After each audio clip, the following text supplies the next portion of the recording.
পটল আলু দিয়ে এই রুই মাছের ঝোলটা খেতে কিন্তু অসাধারণ লাগে। গরম গরম ভাত আর এই মাছের ঝোল জাস্ট জমে যাবে। এখানে পটল আলু আমি লম্বা লম্বা করে কেটে নিয়েছি, রুই মাছের মধ্যে ভালোভাবে নুন হলুদ মাখিয়ে নিয়েছি। এটা কাতলা মাছ বা বাটা মাছ দিয়ে করলেও কিন্তু দারুণ লাগে। এরপর তেল গরম করে তেলের মধ্যে মাছগুলো দিয়ে ভালো করে লাল লাল করে ভেজে নেব। মাছগুলোকে একটু লাল লাল কড়া করে ভাজলে কিন্তু খেতে বেশ ভালো লাগে। এদিকে আমি একটা মশলা বানিয়ে নেব। তার জন্য মিক্সিং জারে নিয়ে নিয়েছি একটা বড় সাইজের টমেটো, কিছুটা গোটা ধনে আর 4টে কাঁচা লঙ্কা। এটার একটা মিহি পেস্ট বানিয়ে নেব।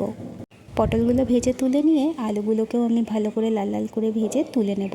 তেলের মধ্যে জিরে ফোড়ন দিলাম, দিয়ে দিলাম একটা কুচিয়ে রাখা পেঁয়াজ। পেঁয়াজটা একটু ভাজা ভাজা হলে 1/2 চামচ আদা রসুন বাটা, নুন হলুদ লঙ্কা গুঁড়ো জিরে গুঁড়ো দিয়ে মশলাটাকে ভালোভাবে কষাবো।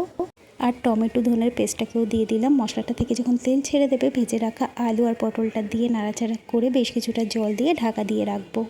আলু আর পটলটা যখন মোটামুটি সেদ্ধ হয়ে যাবে, তখন ভেজে রাখা মাছগুলোকে আমি দিয়ে আবারও ঢাকা দিয়ে 5-7 মিনিট মতো ফুটতে দেবো।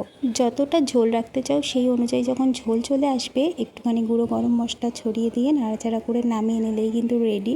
বেশ ভালো লাগে, একবার বানিয়ে খেয়ে দেখো। লাস্টে চাইলে একটুখানি ধনেপাতাও ছড়িয়ে দিতে পারো। কেমন লাগলো জানিও।